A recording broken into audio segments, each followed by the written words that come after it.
And here we are, what episode 163. Welcome into the Benches Clear podcast, where we cover the best rivalry in all of sports. I am Jesse Gutierrez, and I represent the side of the San Francisco Giants. We haven't signed anybody yet. And I'm Dave, representing the side of the Dodgers, who apparently are close to signing yet another player. Would that be like the fourth one this week or this month? So let's get into it, man. We'll talk about it. Yeah, what's that saying? Save some hoes for the rest of us. Yeah, man, I don't know. I guess that's news, right? That's what sucks about the baseball offseason is the offseason sucks. And it's not like basketball or football when the free agency starts, it's just pow, pow, pow, pow, pow, pow, pow. It's like you got to wait forever and then something happens. But yeah, I guess this is a story, right? That the Dodgers are close to bringing back Teoscar Hernandez. Yeah. So I guess David Vassay, I guess he was on the radio talking to Petros. David Vassay, who hates Freddie Freeman. None of that is true. Anyways, he said that he heard around the league that they're going to find a way to get back together, but at the end, he said that they're putting the final touches, so they're pretty close. So I don't know, man. We'll see. Hopefully, yeah. I mean, I don't know. That probably takes them out of the Soto sweepstakes. Not that they were really in it, I don't think. But I mean, there's also reports that they're still in that. So who knows? There's also reports that's already at $600 million. So are you happy that you're out of it? I guess it's not your money. Who cares? It's not like it's really, and in a way it is your money. You're spending your money and your time watching this team. You would want the ownership to spend money. So technically it is your money. So they should be spending it wisely. But I think Teoscar Hernandez is like one of the most obvious sign backs ever. And I just feel like the Dodgers can't have everybody, can they? They sure can. I mean, here's the thing. If you could have Teoscar or Soto, I think the answer is pretty obvious, right? And you can fall in love with the player. I know what he did for us in the playoffs. I know he came up big in huge spots, and he's a fan favorite. And we love him. Everybody does. All the Dodger fans do. But you're talking about Juan Soto. It's like you're never going to get another opportunity. So if that's even on the table, you look at it. I don't think it's a slight to Teoscar because he knows the kind of player that Soto is. But I mean, it doesn't change the fact that if that doesn't happen, Teoscar is not like a bad fallback. It's great. It fits perfectly. So hopefully they get that done, and we'll see. Yeah, and in the same right, I think if Teoscar was offered $150 million to play in Baltimore, I don't think you can blame him for taking that as well. So I think it goes both ways. So yeah, I don't feel like this is substantial news because I feel like it's obvious that he's coming back, that he's going back, whatever. But that's baseball offseason for you. Where interests, a team being interested in a player is a big thing. And I'm not talking shit like you guys shouldn't be excited because there's a lot of interest that we're going to get into that I'm excited about, but it's just ridiculous that as baseball fans, that's what we're subject to for our off seasons. And I think it's funny because obviously whenever the Dodgers sign the next player, because they're going to sign another player, they need other players still to fill up the roster. There's probably going to be deferred money. Who knows, right? Obviously. But the funny part about Teoscar, if he comes back, he already has deferred money on that 1-year deal. So I don't know if they'll add it to that. It'll just be funny because I'm sure there'll be some deferred payments. Are there going to be two separate checks, or they get combined in the same check? Right? Who knows? Exactly. That's what I'm saying. So we'll see. I just think that'll be the funny part. But yeah, I mean, not a lot going on. The Dodgers re-signed Tommy Edman. Yeah. The NLCS MVP. That's great. Fell in love with him right away too. One of those guys that you just love rooting for. So also deferred some payments in there too. So they probably didn't even need to, but they were like, let's just fuck with everybody. Exactly. And then they made the Snell thing official. Everybody looks better when they put on the Dodger blue. Everybody. The thing that I just can't stand about you guys is you'll get a picture of, I saw this all last year with Ohtani. I saw this a little bit already with Blake Snell. There's a picture of him smiling, and they're like, "Oh my gosh, see, he's so happy here." He smiled in every uniform he was in. Okay, there's no extra smile. Did he? Yes. Or was it forced? It was forced. Okay, so when you put on a Dodger uniform, it's genuine, but everywhere else, you put on a Giants uniform and you think you're smiling genuinely? No, he was like, he's like, I'm just bidding my time here, and then I can go somewhere else, because apparently he wanted to be in LA or live in LA for a while. So it doesn't matter, man. The past is the past. We don't live there anymore, unless we're talking about our championship. That's it. Everything else we don't want to talk about. Fuck Blake Snell. Dodger blue. He looks great. All my homies hate Blake Snell too. So, I think like we said it last time though. Like they just turn on a dime on him. Like, oh, I don't care. Like, I don't know if I'll feel that way when Walker Buehler leaves. If he leaves, right? He's like, gone. If he goes to the Giants, I don't know if I would be able to handle that. If I would be as hypocritical as everybody else and be like, I just hate you now. Right. But I get it. It's just funny how we turn really quick.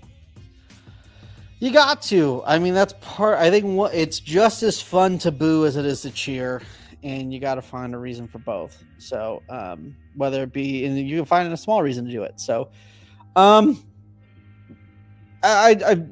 to the Tommy Edman thing. I just think it's funny because I feel like he was basically put on a garage sale on the trade deadline. Like, does somebody want this guy? Can someone please just take him from us so we don't have to, to tender him a contract next year? And the Dodgers pick him up and then pay him $14 million a year for 5 years. It's wild. And the funny thing is from what he performed, I mean, not saying he doesn't deserve it, but it's debatable if he deserves it. I mean, he was just the NLCS MVP. He just showed you on the biggest stage, right? That when other guys that you've had before weren't able to step up, he did it. So, I mean, that's a good point. So is Kike gone? I don't think so, unless again, if somebody offers him an enormous amount of money to go play for 2 years or 3 years, maybe. But it also depends, like, how badly they want to come back, I think. Yes. Yeah, no, that's a good point. I mean, it depends on, are you set on going? Because here's the thing. He's got his championships now to where it's like, well, what's important to him now? Is it like, hey, I just want playing time? And if, let's say the Angels call him and like, hey, we're going to have you every day in center field, or we're going to have you every day at, third base because Anthony Rendon is a bum and doesn't play baseball and doesn't like to play baseball. Like, does that, like, okay, I'd rather play every day and, see what we can do here and get to play with Mike Trout or something, Are you going to overlook being on a championship roster that you're not really going to contribute to versus playing every day on another team? Yeah, I think we'll see. He's done both already, right? Like, he went to Boston, he played every day. I don't think it worked out too. I mean, actually it did. He had a good stretch in the playoffs for Boston, I think, right? Right. But in the end, he ended up back in LA. So, and he won a championship. He's done it twice now with LA. So he knows the deal. He knows what it's about. He knows that in the regular season, they're not looking for him to be Freddie Freeman. They're not looking for him to be anything other than himself, and just literally just be yourself and keep the guys loose and hit a couple dingers here and there, play good defense. Come playoff time, you get to shine because that's your he just turns it on. So I mean, if somebody offers him a lot of money, it'd be hard for him to say no to it, I think, especially when he has 2 chips under his belt now. But we'll see. I'd love for him to come back. I think he's a great piece off the bench, but right. Yeah. That goes for the rest of you. Don't be something you're not, all right? Just be yourself. That's what's really cool. Exactly. Yeah, I mean, I feel like it sucks because for obvious reasons, this podcast has been 90% Dodgers this past couple months. But there's so much still Dodger news to talk about. Going to, I guess this technically could be both, but it looks like your boy Farhan might be coming home. Was he an inside agent this whole time? Did he ruin? Is that what happened? Did he just get rid of Bruce Bochy and destroy the Giants' farm system within? And now he's going back to the Dodgers as Andrew Freeman's little henchman.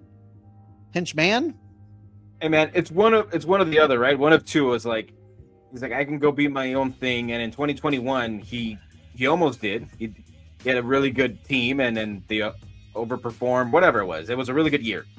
Yeah. But then Andrew Freeman was like, you know what? I'm tired of your crap. That's it. And then he just assembled a super team, and then the Giants really weren't. And whatever. It didn't work out. Here's it. Let me sign Freddie Freeman and Shohei Ohtani. Yeah. Let me just get everybody. Let me get the Avengers on your ass. Or it could have been like, hey man, go pretend that you're gonna be good, and then slowly destroy them from the inside. And we got a job for you waiting when you come back. I don't know. It is funny to go back and forth the way if it does happen. I would imagine it's going to. But it is funny to happen the way it is. I think Farhan, it depends who you talk to. If you talk to one side, oh my gosh, Farhan was the best. He should have been fired. Numbers. You talk to the other side, and Farhan was a mole from the beginning, and he's been, was a Dodger and is always going to be a Dodger. I think, like with everything, that's somewhere in the middle. I think Farhan does get a little bit of too much shit. I think his reputation is he didn't do anything with the farm system, and they were always in the bottom 10 when it came to farm system rankings. But I mean, they have a lot of bright stars coming up, but a lot of them aren't considered rookies anymore. Kyle Harrison, not a rookie anymore. Hayden Birdsong, not a rookie anymore. Patrick Bailey, Heliot Ramos wasn't a Farhan guy, but I mean, you got to give him the credit for developing, I guess. Although he kind of, in a way, I think hindered his development a little bit, but still, Heliot Ramos is a guy now. Tyler Fitzgerald is a guy now. I don't know. I think that the guys that did come up under the Farhan regime, I think Farhan needs to get a little bit more love from, but Farhan did never develop that star and that dog to come up. So you can always attribute it to that. I think there's some guys in the front office that are suited for the jobs that they're in, and if they go higher, they somewhat get exposed for a little bit. Okay. I think Farhan was really good at finding diamond in the roughs. A lot of those guys, that kind of talent, and you even said it yourself. He brought some of that talent, from the minors, and they're not stars, but they're really, really good players. The Dodgers, he found Max Muncy. I think he's on the cusp, or maybe a tier or two below a superstar, but he's a really, really good player. Chris Taylor, for a while, he was a really, really good find. He started really slowing down afterwards after his injuries, but he was credited for finding those guys. So, I mean, if you bring him back and that's the role that he's doing again, and he's not worried about the whole team, and he's focused on just finding talent or whatever it is, maybe it's better suited for him. Maybe it's, but it just obviously didn't work out when he was the main dude. So, right. Yeah. I mean, who really knows, who to attribute things to when you're just a fan and talking about front office moves and like all these executive moves. It's like, if you're a fan, you don't really know what they did good and what they did bad behind the scenes. You can always like, these are the players they brought in, and these are the players that left, and they should have done this, they should have done that. Hindsight's 2020, but you don't know how involved they were in certain areas and what certain executives do, and how they affect every part of scouting and development, and the team on the field, and the team in the lineup every day. So I'm not sure like what you could say to really. That's true. All you can say, all you hear from like the other executives that talk about whatever, that's all you can really repeat. But I mean, when you're the main guy, you can't really hide. You can't really say like he didn't do this or that, because he was the main guy. So at least we saw in those years that he was the main guy, and it didn't look too good from the Giants side. So he couldn't sign anyone. He couldn't land the big fish, and he couldn't have a competitive team for the whole year. So he can make a mid team out of nothing, but it's that's like, stealing. Yeah, what? Unless you have a magical year where everyone performs out of their socks, it's just like, which was 2021. Exactly. That's what I'm getting at. Like, you take out 20, and I don't want to take 2020 away from him because he did construct that roster. There's a lot of things that he did, but that also could go to show you, like, hey, when you have a couple of star players like a Buster Posey and a career year from Brandon Belt and Brandon Crawford, who was I think finished third in MVP voting that year.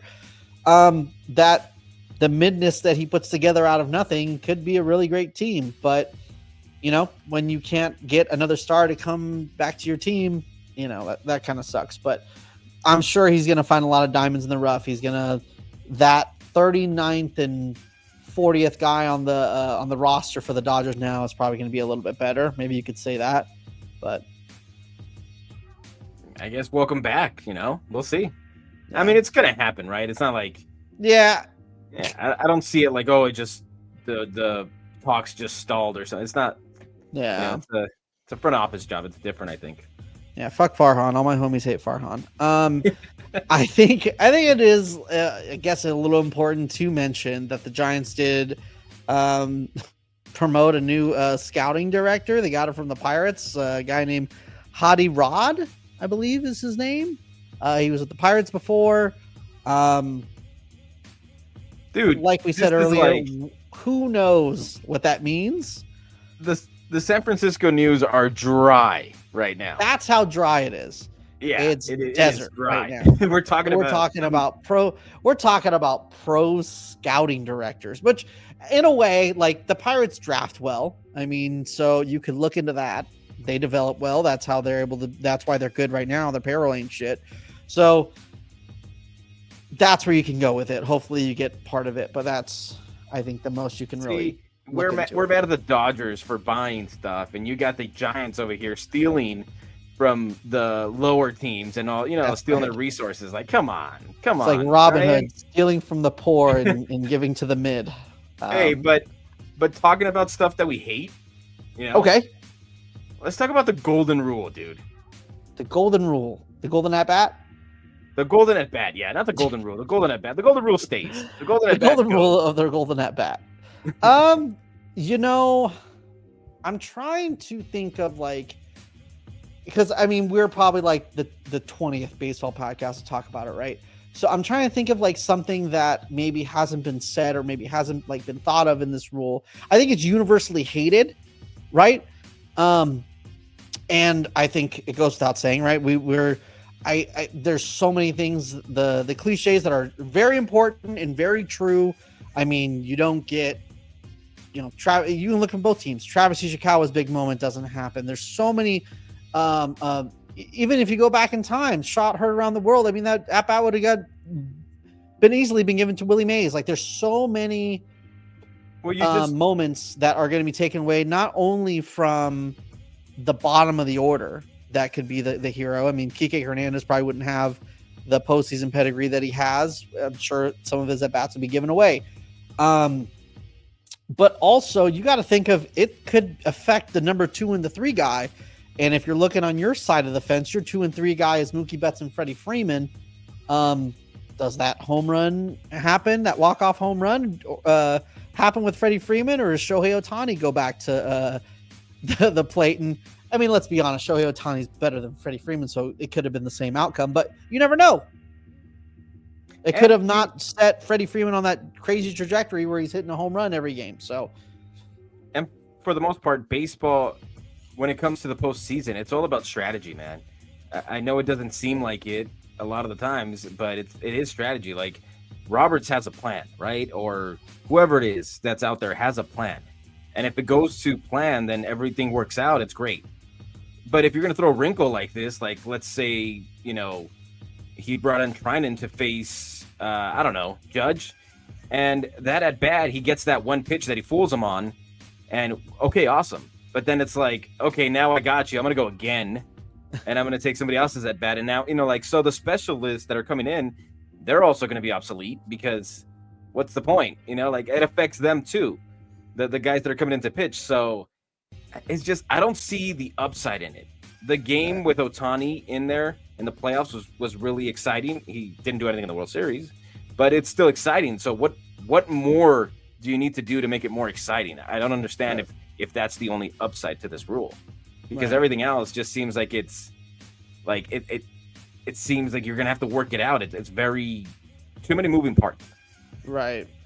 And I just feel like, so every new rule is to basically recruit casuals to become actual fans, right? They're not trying to please you or me, because you or me, we're going to watch baseball if this rule passes, if 20 more rules happen, dumb rules happen and they pass. Even if you're a retired baseball player, I don't know why I say it so weird like that, baseball player crying on Twitter that you're never going to watch baseball again if this happens, you're going to watch baseball. Sit the fuck, just shut up, okay?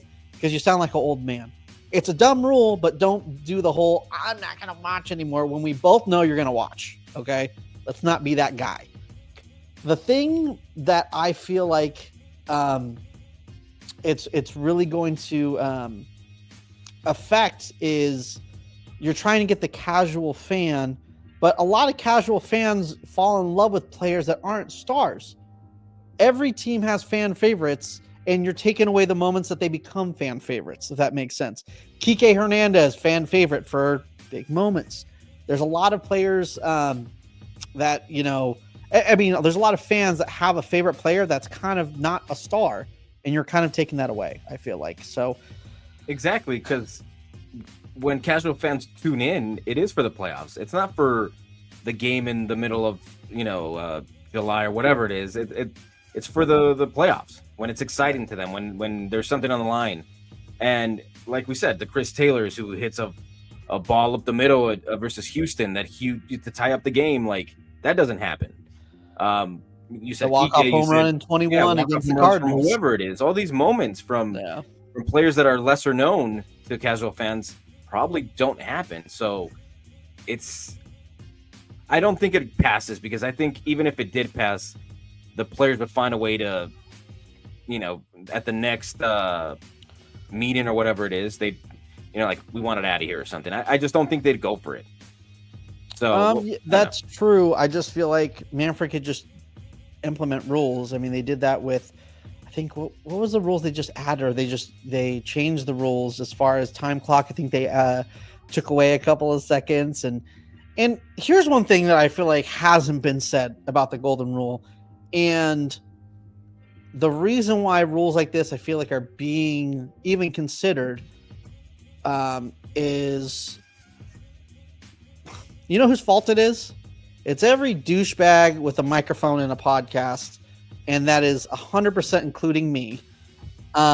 Because I mean, everyone cried about the bigger bases. Everyone cried about the time clock. Everyone cried about the runner on second and extra innings. Everyone said about how they hated these rules. And the rules got changed, and universally everyone likes the time clock. Universally everyone likes the bigger bases, because of safety. And I don't think fans necessarily like the runner on second rule, but it's widely reported that players like it because there's no more 16-inning games in the middle of August. So we complain and we get upset about these rules that aren't that big of a deal. But then something really dumb comes across right here that we're like, no, don't do it. Seriously, this time stop. And it's like, well, you said that last time, and it's our fault. Yeah, but let me give you the counter to that. So you said all those other rules, and there's a logic behind it, though, right? Like the pitch clock. We want to move the game up. The guys getting back in the batter's box. Let's go. We got to move. Like, there was a lot of wasted time just looking at their gloves or whatever it was. And we watched it because we love the game. But if you look at it as a casual fan, you're like, dude, when is the next pitch going to come up? They're taking forever. I can literally switch the channel, come back, and he's still not in the box. So I understand that. The bases, it was for safety. So you may not like it, but you're like, okay, I get it. And for stolen bases. Sure. And the runner at second, you wanted to speed up the game as well. It doesn't always work out that way because you still have like 13 inning games with that because it's so easy to score back and forth sometimes. Right. But you get it. I just don't understand what good comes out of this rule. I don't see what the practicality is of it, other than it is a backyard rule.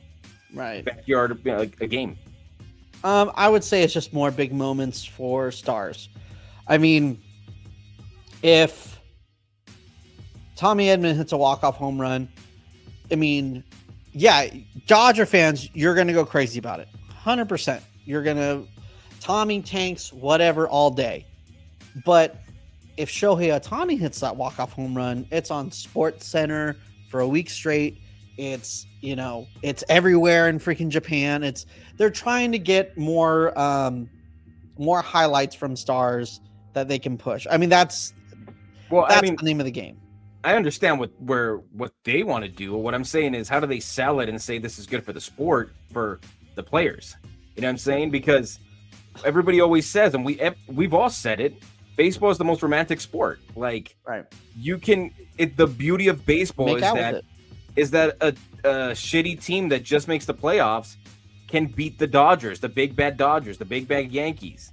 And it's the little guys that do it. And that's what people still, love to see. Like when they tune in this year, they want the little guy, whoever it is, to beat the Dodgers.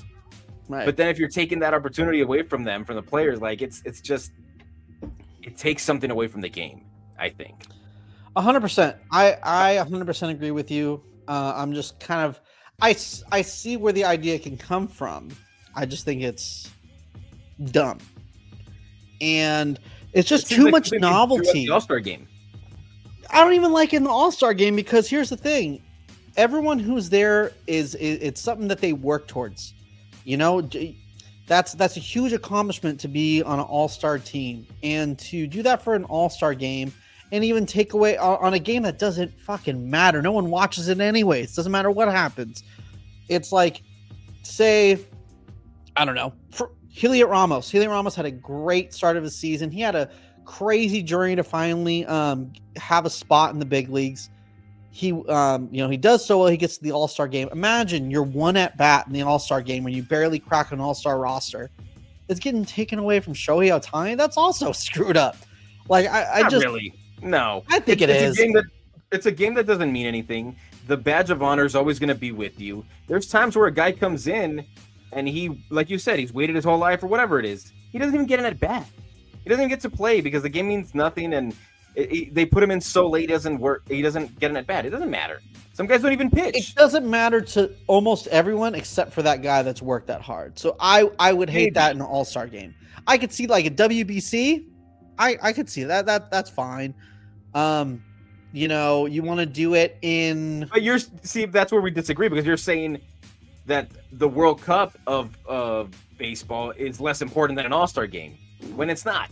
Those guys take way more pride playing for their national team than they do playing in an All-Star game. 100%, but they have pride in their country and in their team, where it's like, I'll do what's best for the team if we win. When you're at an All-Star game, you're there to be like, oh man, I did so much hard work. And it's basically being like rewarding for the player. And if you're taking something away from that player, I think that would suck. I see them just goofing around most of the time. Like, they don't really even start caring until like late in the innings, if that. Dude, the stars that you're getting, the stars that basically don't even want to be there, who are at the All-Star game every year, they don't care to be there. The guys that are the first year All-Star game, crazy story, and it's the old guy there, the Heliot Ramoses of the world, that sort of thing. You're acting like Heliot Ramos is never going to get there again. He's a good player. He can make another one. I completely agree, but there's a definite chance that he doesn't. And he could be a good player. But that's my point though. Like, how there's not a lot of major league players that get to be all-stars. So to give another at bat to Shohei Ohtani over like Heliot Ramos, who might not get there, not only because he's not one of the best in the league, but also it depends on how strong the position is. If, let's say, first base, you don't get there because there's two other first basemen in the league that are just the best in baseball, then, that kind of sucks for them. I mean, I get what you're saying. I just think, like, if you ask Will Smith if he cares that he started a game, right, even though he's been one of the top catchers, he's like, I don't give a damn, dude. I bet you he's like, yeah, I would like to. He's like, I don't give a damn. He's got the 2 rings. Like, that's more important, I would think. Yeah, for sure. So I would say do it there. Yeah. If you were to do it anywhere, do it there. 100%. I'd rather a guy that just made his first or last All-Star break get his feelings hurt than we lose a game or, it's in a game that actually matters. Oh, 100%. I think it's universally hated. I'm just worried that Manfred's going to be like, well, you hated all the other rules and now you like them, so let's just do it. But I don't know. Let's hope it doesn't happen, man. There's got to be a committee. There's got to be a committee of like, players that are like, all right, let's try it out, or what. I mean, I would imagine they try everything out in the minor league level, but I don't know. I just hate it. I hate it, and I hate it, and I hate it. But this rule, you can't even even if you work it out in the minor leagues, like, you can't compare that to the majors. Like the effect, like it's complete, like so. Because it's not like speeding the game along. It's not like doing anything. It's literally to try to market, and you don't market the minor leagues. So yeah, so it's just another minor leaguer going for it. That's okay. Yep, 100%. Let's move on because that's just gonna get us angry, man. We're more angry. Angry like the people in the comments on. Thank you so much to everyone who commented on our TikToks last week that just don't understand when I'm either playing. I wasn't playing devil's advocate. I was just talking shit. And even at the end of the video, like, I'm like, yeah, no, I agree with you. I'm just, I'm just messing around. And they were, first of all, half the people didn't even realize my New York Giants hat was a New York Giants hat. They were saying this guy's a Met fan with Giants banners in the back. He's an idiot, which you're half true. I'm pretty dumb, but it's a Giants hat. Okay. And the whole, I'm saying that you ruined baseball. I'm talking about people on Twitter, and even at the end of the video, I cleared up that I'm on your side. I don't know. It was, thank you for commenting and dragging me. I just want to tell you guys out there that were commenting and watching, you weren't wrong. Jesse was in the wrong, and we're just gonna let him be in the wrong for a while. Just destroy him. I love it. I honestly do love it. And you're like, and anyone who thinks that, you're just a hater of the Dodgers is a diss to me. Like, yeah, that you can put that on my freaking tombstone if you want. Yeah, that's not really a dig. Like, hey, you hate what you hate, man. You're such a hater. Like, yeah. Like, that's, I hate the Giants. Yeah. That's kind of the point. Welcome to the show. Yeah. So more hate, actually not any hate, but there's some report. We talked about how dry the Giants offseason is. Let's talk about the big stories this week. And the big stories is super interest in Corbin Burns. League in interest, huh? It went from some interest, super interested, and now it's super interest. So I just got to say things are getting kind of serious. Yeah. Like, so, I was interested. You had my attention. Now I'm super interested. Super interest is happening for Corbin Burns and Willy Adames. I mean, it makes me happy that they're really interested in Willy Adames. I feel like that's the guy they need because they need a shortstop pretty bad. And unless you're planning on going after Bo Bichette next year in free agency, I don't see where you're going to get a good shortstop. I mean, Ha-Seong Kim, great defensively. But this team needs to score some runs. We need a little bit of offense. And Willy Adames is not an MVP candidate by any means. But he's a good offensive player. And that's what you're going to need to win. And that's what you're going to need to attract if you do want to eventually go after a star. If you think Bryce Eldridge is going to be that guy, you need some protection for him. And Matt Chapman and Willy Adames could be protection. They could be solid contributors, but they are also not, I think, a 2 and 3 hitters on a championship team. So Well, you're let me gonna tell you have to why get some guys. I hate it and why you should love it. Because when you get Willy Adames, everybody said he's a clubhouse guy. You Yeah. saw your guys fighting in last year or having little Right. scuffles here and there, and it's bound to happen. They're young guys or whatever. But when you bring this guy in, I'm sure he's going to change the tone in that clubhouse, and he's going to help young guys. And so it'd be great for the clubhouse. I hate it because I don't want that anything good to happen for your team. Right. But let me throw you a name out there that you said, me a you don't know who's out there or whatever. There was rumors that the Dodgers were called or there was teams that talked about Carlos Correa. If he is available, giving the rest of his contract, which is, I don't know, 35 a year or 20 something a year, would you make that deal? Knowing that you'd 1,000%.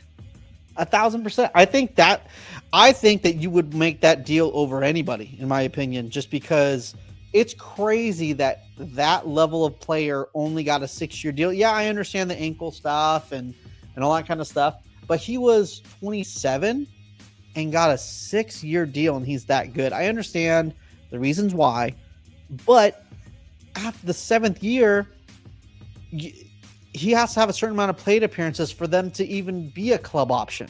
So you can even drop, like, that is like a dream scenario, obviously, unless his ankle just completely deteriorates in the next year or two. But you only have 4 years on the dude, and I think he's going in his 29 season.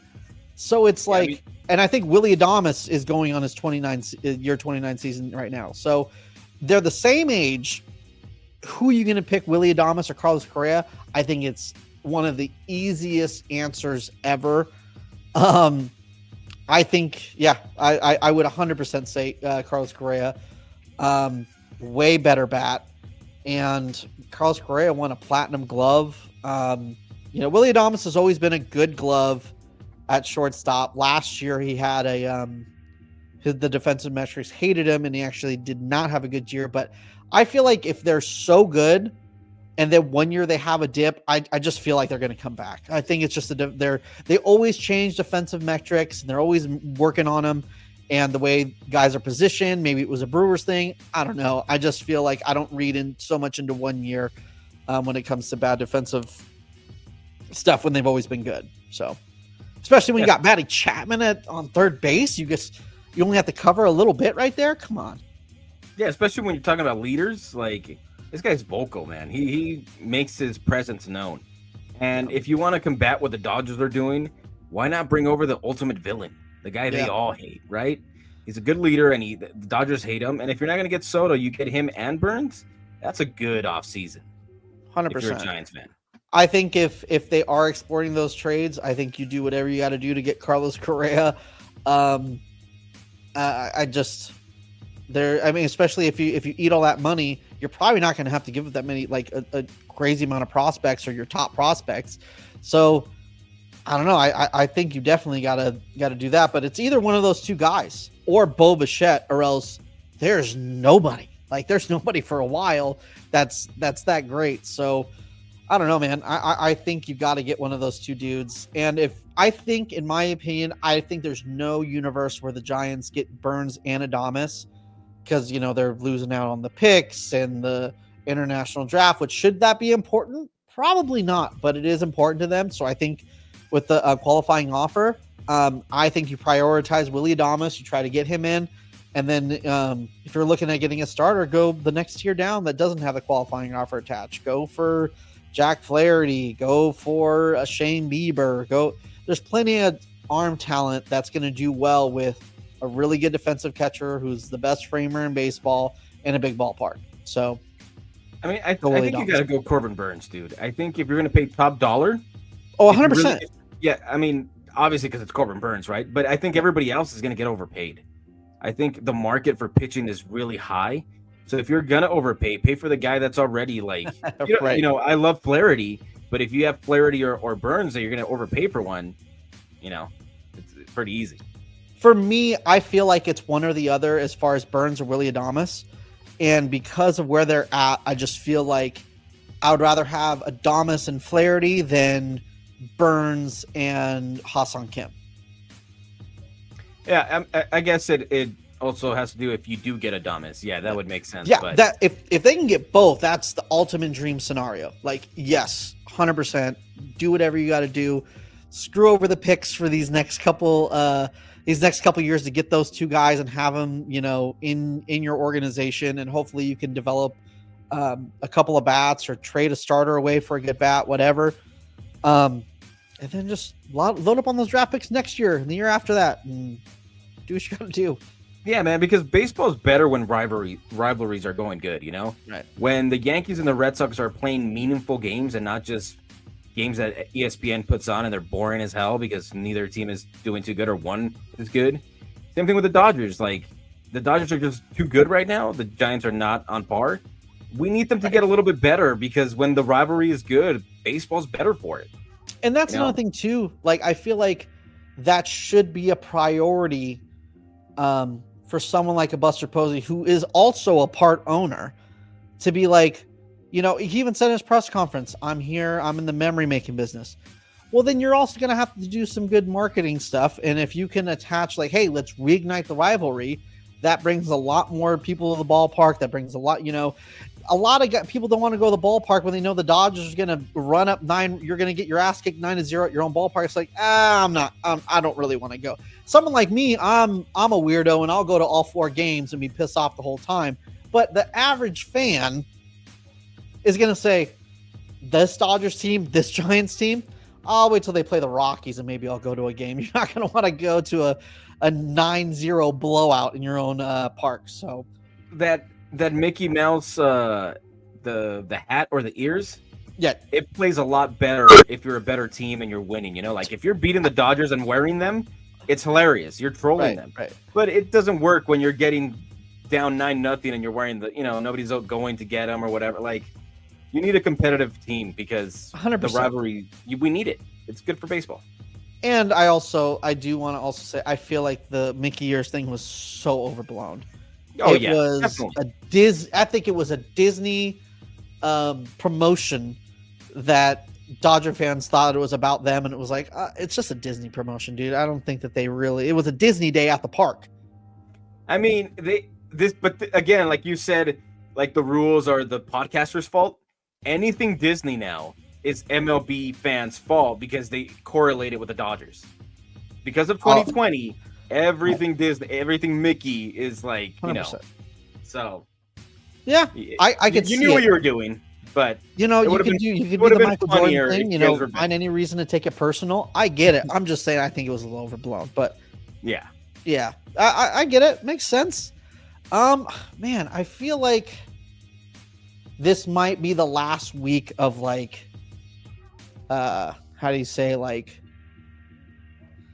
of like scraping for news, because I feel like winter meetings are coming up. I feel like next week we're gonna have a lot of stuff to talk about.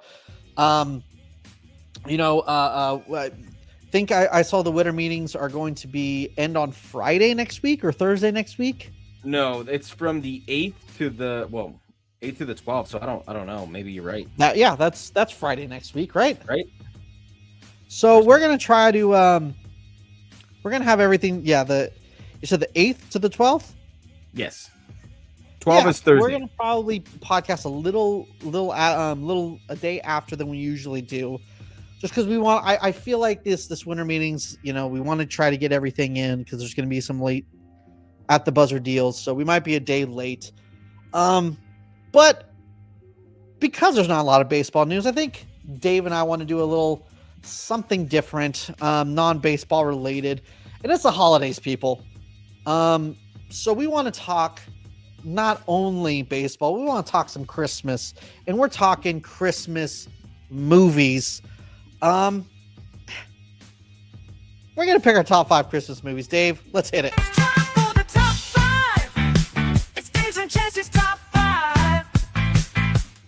Not 1, not 2, not 3, not 4, but the top 5. Who's gonna have the better list? It's time for the top 5.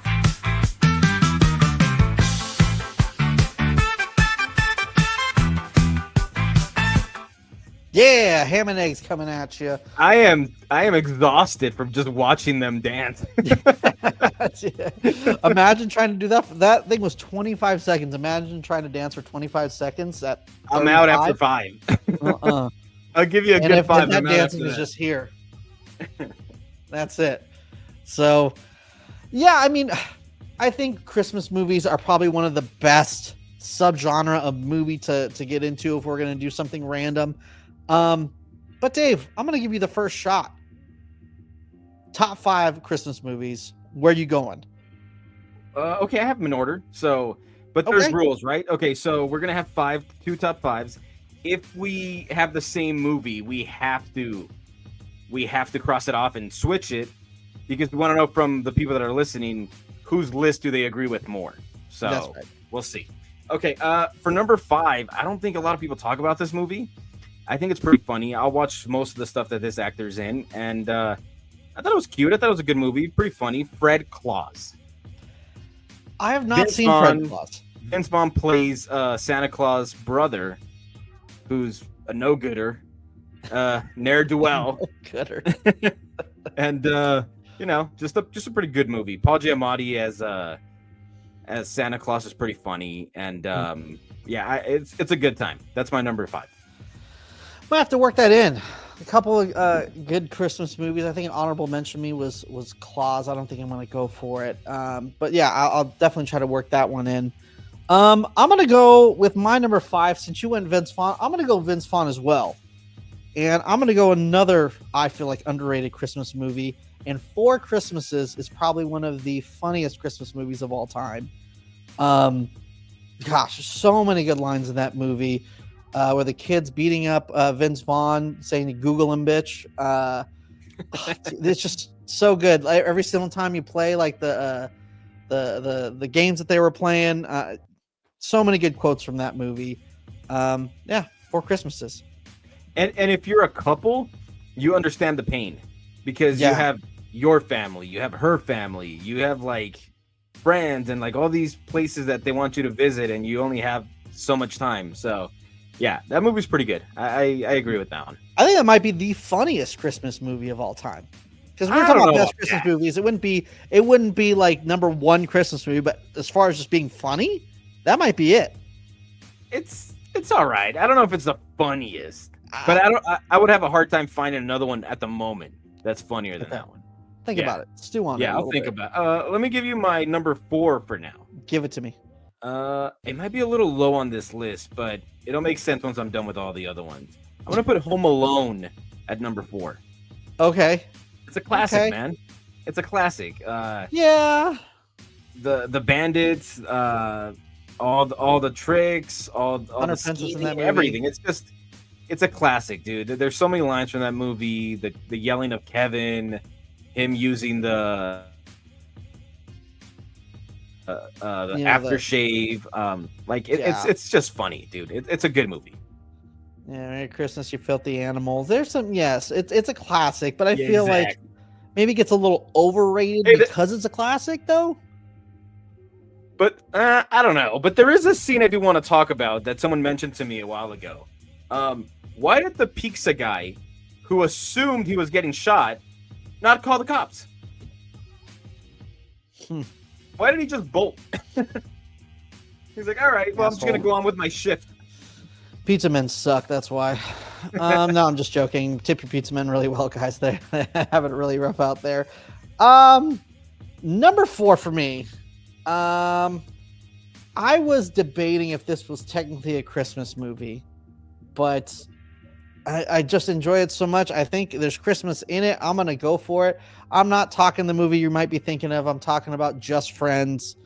Gosh, you can never listen to the I Swear song ever again the same. So, gosh, there's so many good lines, so much good stuff, so many scenes you can quote, and it's a good time. It just shows that Ryan Reynolds was Deadpool before Deadpool. He was always just plain Deadpool. You know? So, yeah, but that movie's hilarious. I love that movie. Yeah, I would count that as a Christmas movie, you would think, right? Yeah. I mean, I would think it's a little funnier than Four Christmases, no?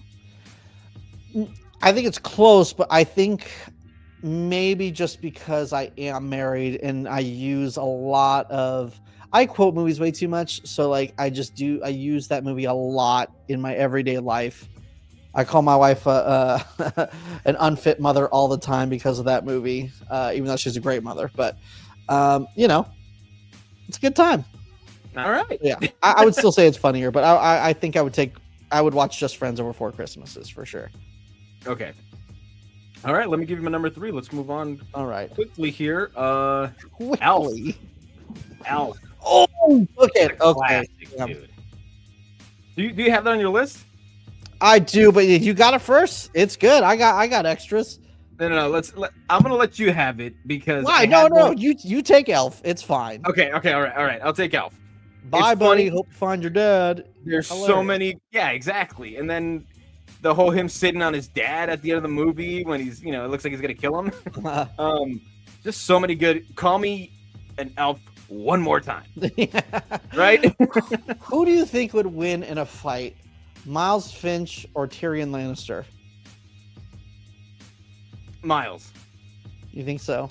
Yeah, There's no, unless we find out that Peter Dinklage is a huge baseball fan and happens to be a Dodger or Giant fan, then we could maybe ask him that question. But if I were to somehow weasel my way into asking Peter Dinklage a question, that's what I'd want to ask him. I think the guy in Elf, his character is very fiery, very like I want to fight, while Right. the other one is very scheming and he does it behind Gotcha. the scenes. So if they were to fight, the other guy's just gonna knock him out. Oh, there's a lot of battle scenes. Tyrion Lannister ain't no bitch either. True. I'd like to see that But- fight though. Yeah, it's Miles Finch. Yeah. Yeah, so that's a good one. I should have probably started a little high, but I like to leave the punches towards the end. But that's good. I'm very happy for you. I think I'm at number 3 now. Yes, sir. Okay, number 3. I'm gonna go with a classic. I think you can't have a Christmas movie list without having Christmas Vacation. Christmas Vacation. I mean, obviously we talk about the quotes. Shitter's full. It's just so much good stuff. And it's a classic, and that's probably a better classic than Home Alone. So my list probably wins. It is a classic, but it's not gonna. Come on. You think you quote more from that one than Home Alone? You think it's more recognized? so. I think they're very, very close. Okay, maybe they're closer, but I don't know. Maybe because Home Alone's really popular, I think you want to take it down a peg. Maybe I'm just being a hater. See, that's your problem, man. You hate popular stuff. You hate stuff that other people like. You're like Home Alone. You're a like it? hipster, right? I don't know about love, that movie. love to hate things that are universally loved. All right. Let me give my 2, and this one, it's always been a debate among like whenever people talk about Christmas movies, but Die Hard. Come on, it's a Christmas movie. I've actually never seen it. I can't tell you. I can't be in that conversation. You've never seen Die Hard. I've never seen Die Hard. I know that probably takes my man status down a peg, which probably wasn't that high to begin with, but yeah. You gotta see it, dude. You have to see it. It's a good movie. It's a really good movie. Good times. You get, what is it, Snape as the bad guy from Harry Potter? Okay. So Okay. you gotta see it, dude. You have to. Hans Gruber. I have a Damn. Funko Pop of Hans back here behind me, so Somewhere in that giant. I'm very disappointed that you haven't seen this movie, man. But that's my number 2. R.I.P. The to fact you don't Professor Snape, have though. seen that movie alone wins me the debate that I have a better list.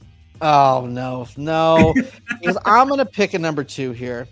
You gotta hit it out of the ballpark after telling us they haven't seen that movie. You have to. The last 2 movies Oh have to man, hit. I don't know how. I think I'm gonna. Okay, yeah, because everyone knows these songs. This is probably one of the most classic movies ever, and still is universally loved. Nightmare Before Christmas, probably one of the best, because you can also get Halloween. You get to watch it for 2 months straight. They change Haunted Mansion to if you go to Disneyland a lot. Come on, it's great. It's the best thing ever. I've only seen it once all the way through. And you have kids, Dave. I cannot sit through that movie, dude. I don't know if I'm a huge Tim Burton fan. And all his movies are kind of like the same, right? The same style. And I know it's a classic. I know the songs and all that, but I don't know, man. You're gonna dare talk shit about me for not seeing Die Hard, and you're gonna talk shit about Nightmare Before Christmas? That's wild. Listen. There's gonna be way more people that agree with me that the fact that you should have seen Die Hard at age, what are you, 18, 19, 20? I forgot what your age is. You know, because there's no way you're older than that and not seen it. But there's people that'll agree with me and be like, you know what? Maybe he's right about not watching it more than once. But I guarantee most people will be against you. So I'm okay with my take. I don't know. I think everyone loves Nightmare Before Christmas, so I think they'll agree with me. But that's true. Who knows? We'll see. But let me give you my number one movie. And this one is so underrated. I don't think a lot of people talk about this movie. I don't think, or maybe they do. Who knows? I just don't see them talking about it. Jingle All the Way. Dude, that is probably the greatest. Yeah. Yes, Arnold in that suit. The late Phil Hartman, who's just a creep the whole movie, trying to get his wife. That movie's hilarious. And Sinbad. How can you forget Sinbad? He's like, you know. Sinbad is so underrated. There's so many good Sinbad movies. House Guest, First Kid. Yep. Yeah. So that movie. If there's another movie that's pretty funny, I don't think it's as funny as the ones we mentioned before, but I think it's a really good time. Yeah. I'm not pervert. I was just looking for Turbo Man doll. That's really good. That's a really good time. Yeah. Yeah. I'm really bummed. You know, when you're on we talked about this last night and it was like, all right, let's think of our favorite movies and you're thinking about it. I cannot believe I forgot to put Jingle All the Way. That's probably number one. And that one completely slipped my mind, which really bums me out, but it's okay. And I'm gonna redeem it. And as a parent, and even as a husband, as a boyfriend, whatever it is, we've all felt the pain of like looking for a gift at last minute, you know, and not being able to find stuff and going store to store or whatever. So we feel the pain now. We understand and having to instead get what they really wanted. You're giving them a coupon for a sexy dance they really don't want.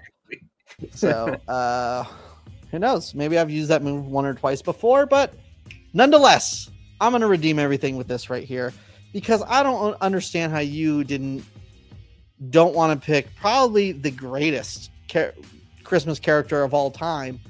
And even the Benedict Cumberbatch one is really good. The cartoon one is good, but I'm going to have to give number one to Jim Carrey's The Grinch. That one's probably... what a good movie. What a good pick.